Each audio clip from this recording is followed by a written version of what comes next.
నమస్కారం. ఈరోజు మనం విజ్ఞాన శాస్త్రం అంటే సైన్స్ మరియు అంతర్గత మౌనం ఈ రెండింటి మధ్య ఉన్న ఒక ఆసక్తికరమైన బంధం గురించి మాట్లాడుకుందాం. అవునండి. పైకి చూస్తే చాలా భిన్నంగా కనిపిస్తాయి కదా. ఒకటి బయట ప్రపంచాన్ని అర్థం చేసుకోవడానికి, మరొకటి మన లోపలి ప్రపంచాన్ని తెలుసుకోవడానికి. నిజమే. మన దగ్గర కొన్ని సోర్సెస్ ఉన్నాయి. సైన్స్ అండ్ సైలెన్స్ .pdf, ఒక హిందీ ఆర్టికల్ విజ్ఞాన్ ఔర్ మౌన్, ఇంకా కొన్ని ప్రెజెంటేషన్ నోట్స్ కూడా. వీటి ఆధారంగా ఈ రెండు ఎలా కలిసి పనిచేస్తాయో, ఎలా బ్యాలెన్స్ సాధించవచ్చో లోతుగా చర్చిద్దాం. తప్పకుండా. అంటే ఈ రెండింటి లక్ష్యం ఒక్కటే, సత్యాన్ని శోధించడం. అవును. విజ్ఞానమేమో ప్రయోగాలు, ఆధారాలతో బయటి సత్యాన్ని చూపిస్తుంది. మౌనమేమో అంతర్గత అనుభవం ద్వారా ఆత్మసత్యాన్ని మనకు పరిచయం చేస్తుందన్నమాట. మరి ఈ రెండింటిని కలిపేదేంటి? మాధ్యమమేంటి? హమా, మన దగ్గరున్న సమాచారం ప్రకారం అది విలువలు, అంటే వాల్యూస్. విలువలు. హ్మ్. ఓ, ఇది చాలా ఆసక్తికరంగా ఉంది. ఎలాగంటారు? చూడండి, సైన్స్లో నిజాయితీ, ఓపెన్ మైండ్, కొత్త విషయాలు తెలుసుకోవాలనే తపన, ఇవన్నీ ముఖ్యం కదా. అవును, ఖచ్చితంగా. అవి లేకుండా సైన్స్ ముందుకు వెళ్ళదు. అలాగే వ్యక్తిగత జీవితంలో శాంతి, ప్రేమ, సత్యం, ఇతరుల పట్ల కరుణ, వినయం ఇలాంటివి మనకు దారి చూపిస్తాయి. ఈ విలువలు రెండు రంగాల్లోనూ పురోగతికి చాలా అవసరం. అంటే నైతిక పునాది లాంటిదన్నమాట. అంతే. ఇంకా చెప్పాలంటే మౌనంలోకి, ధ్యానంలోకి వెళ్ళినప్పుడు ఈ మంచి లక్షణాలు, ఈ విలువలు సహజంగా మనలో పెరుగుతాయని కూడా ఈ సోర్సెస్ చెప్తున్నాయి. ఆత్మగౌరవం, ఓర్పు, కరుణ ఇవన్నీ లోపలి నుంచి వస్తాయట. ఓ, ఇక ధ్యానం దగ్గరకొస్తే దాన్ని ఒక అంతర్గత ప్రయోగశాల అని పోల్చారు. అది నన్ను చాలా ఆకర్షించింది. మనస్సు ప్రయోగశాల, ఆలోచనలు డేటా, ఆత్మ పరిశీలకుడు, మౌనం మాధ్యమం. భలే ఉంది కదా ఈ ఆలోచన. నిజంగానే.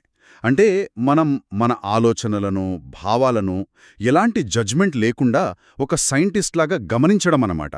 అలా గమనించడం వల్ల ఏం తెలుస్తుంది? స్వీయ అవగాహన పెరుగుతుంది. మన ప్యాటర్న్స్ ఏంటి, మనం ఎందుకలా ప్రవర్తిస్తున్నాం, ఇలాంటివి అర్థమవుతాయి. ముఖ్యంగా రాజయోగ ధ్యానం గురించి కూడా చెప్పారు.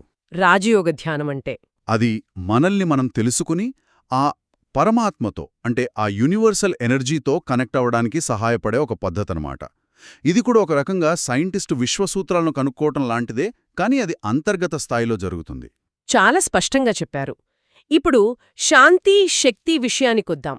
సాధారణంగా శాంతి అంటే యాక్టివిటీ లేకపోవడం, శక్తి అంటే అగ్రెషన్, డామినేషన్ అనుకుంటాం కదా. అవును, అది చాలా పెద్ద అపోహ. కానీ ఇక్కడ చెప్పేది వేరు. అదేమిటో కొంచెం వివరిస్తారా? నిజమైన శాంతి అంటే బలహీనత కాదు, అది అంతర్గత స్థిరత్వం. అంటే బయట ఎంత గందరగోళమున్నా లోపల ప్రశాంతంగా, నిలకడగా ఉండగలగడం, అదే నిజమైన బలం. మరి శక్తి అంటే? నిజమైన శక్తి అంటే ఇతరులను కంట్రోల్ చేయడం కాదు. అది ఆత్మనిదహం, సెల్ఫ్ కంట్రోల్.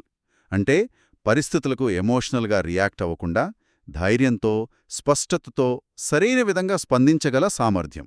ఓ, అంటే శక్తి అంటే మనల్ని మనం కంట్రోల్ చేసుకోవడమా? ఖచ్చితంగా. మనల్ని మనం అదుపులో ఉంచుకోవడం.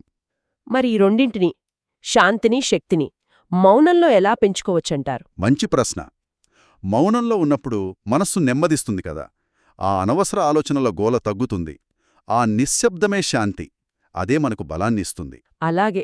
అదే సమయంలో మనల్ని మనం స్పష్టంగా చూసుకోగలుగుతాం కాబట్టి బయట ఒత్తిళ్లకు లొంగకుండా మన విలువల ప్రకారం నడుచుకునే ధైర్యం వస్తుంది.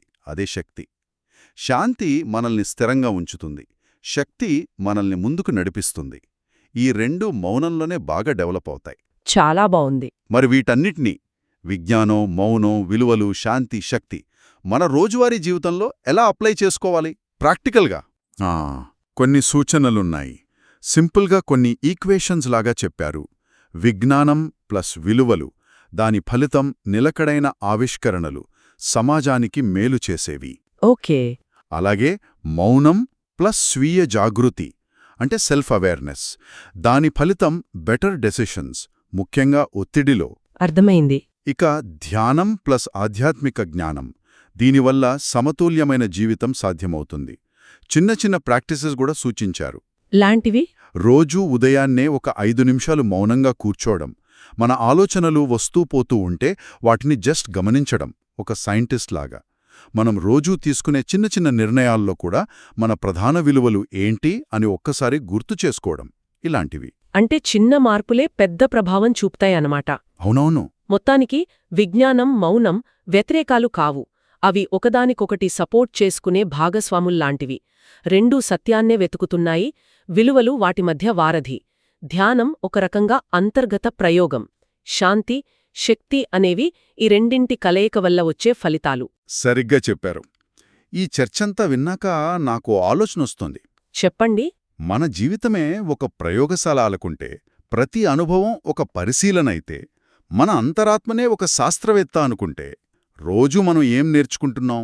బయట పనుల్లో బిజీగా ఉంటూనే ఆ లోపలి నిశ్శబ్దాన్ని ఎలా కాపాడుకుంటున్నాం? ఇది బహుశా మనం అందరం ఆలోచించుకోవాల్సిన విషయమేమో.